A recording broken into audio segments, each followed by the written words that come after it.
Do you ever just see something or hear a story that just makes you wonder, why? Why would he do that? What purpose? What gain? And I ended up seeing one of those with this whole situation that ended up happening. And this story begins on Twitch. Now, Twitch is just one side of the internet that's just completely collapsing. It seems like every single day there's always a streamer drama, while rather it's a streamer doing something absolutely crazy like being a public nuisance on stream, or just them saying absolutely terrible takes that gets tons of people mad. It's always something bad that's going on that side of the internet, and today the calamity on that side just completely continues because Pokimane ended up coming out with one of the most weirdest stories of all time. So this story gets pretty complicated, so I'm going to show some of her clips for explaining it. Many streamers have been working with for years, someone who was also employed at a large company in the industry, has targeted and manipulated girls, specifically in my community, by falsifying a romantic and sexual relationship with me. So the first part is that Pokimane is not explaining who this guy is, which I don't really know why she's doing this. Would it be better to publicly expose who this guy is so he can like get shamed online, and so people can know like to avoid him and say, hey, this man is a weirdo, or so the company can fire him or something? But I guess it may be the better decision to keep it hidden, but this is just one thing I don't understand. Another thing is a lot of people are theorizing where this guy is. The main theory that's going around is that he's a Twitch employee, because that's probably the only thing that makes sense. I really don't think there's a lot of companies that work with streamers and stuff, so it's a very high chance that this is just a very creepy Twitch employee, probably like a tier 3 sub, some like loser who finally has the power that he has to talk to his absolute e-girl queen and be using his power. Her plan to like get these people make absolutely no sense. So basically,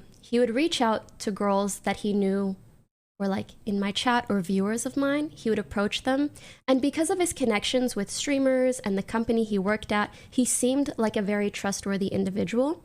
He would then tell the girls that he's suicidal and deals with mental health issues, which of course would garner him a lot of sympathy. And again, these girls are so sweet, so of course they would hear him out. And then once he felt that he gained their trust enough, he would start sharing these photoshopped Discord conversations with me.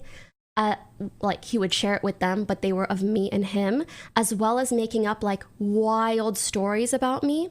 He acted like he knew and hung out with me and my friends in person. So yeah, this is this whole man's evil anime villain plan. He pretends to work and be friends with these multiple streamers for years, gain good relationships with him, have a good reputation, and have a lot of people liking them. And then he uses that power so he can talk to Pokimane's female fan, which just makes absolutely no sense for me, because what are you getting from randomly talking to these fans? Like, he talks to these girls, complete their like support rank, and then become friends with them, and then he just shows them absolutely fake and fabricated DMs that never happened, and then threatens to hurt himself if they like don't comply with him and like stay on his side. But what does he get from this? I'm trying to figure out, and this is the one thing that I'm just trying to get into my head. I'm literally turning all my neurons on, and they're all working maximum overdrive, because I literally don't understand. Like, are these people other streamers that he's talking to? Is he talking to like smaller or mid streamers, trying to befriend them and trying to get like stuff from them? And even if he is talking from smaller streamers, what is he getting? A lot of people are saying that he's like trying to make them his girlfriend, but how is that going to work? How are you going up and making a lie saying that like, oh my god, Pokimane is like a bad person and Pokimane is doing this? How is that suddenly gonna make the streamers like you or gain anything from you? Are you like trying to do that to like maybe destroy her character or something? Like, what do you gain from putting up this master plan? What is your end goal of this? Because I may just be too dumb, but I just currently just don't see the effort of it. Because obviously he wouldn't get away from this for long. Yeah, he was doing this for a couple of months, but eventually someone part of the community would tell and someone would say something, which eventually is what happened. And when that did happen, of course Pokimane is going to make a video talking about it, and your whole little scheme is going to completely fall apart. Before that scheme even started, it was already broken because it was a dumb idea. I physically can't see any strategical advantage or anything you get from his like master plan. This man is like a tier 3 sub, a man who donates like all of his paycheck to Pokimane, and like he's just pissed off and mad that like she's not like talking to him or something, so he comes up with this absolute master plan to go and get him. I generally do not get the reason of this. What do you get? Like literally, I can't think about anything positive that could come from this situation because you just made a plan that's literally getting ready to fail. There is no reality that he could succeed unless he was planning to like hide in like for a very long time. Like he's gonna Assassin's Creed sneak his way in so he can get like an army of like Pokimane female fans to like be on his side or something and do what with it. How does a weirdo like this gets like this high up into a company? That's the crazy part from me. I mean, the main theory going around is saying that he's probably doing this for a girlfriend. I would not be shocked at all if that's his main goal, but I would just never understand the point of doing stuff like this because you're not going to get anywhere. This is a very strange situation that I wanted to talk about, and yeah, that's it. My name is Lua. You have a good day or night. See ya.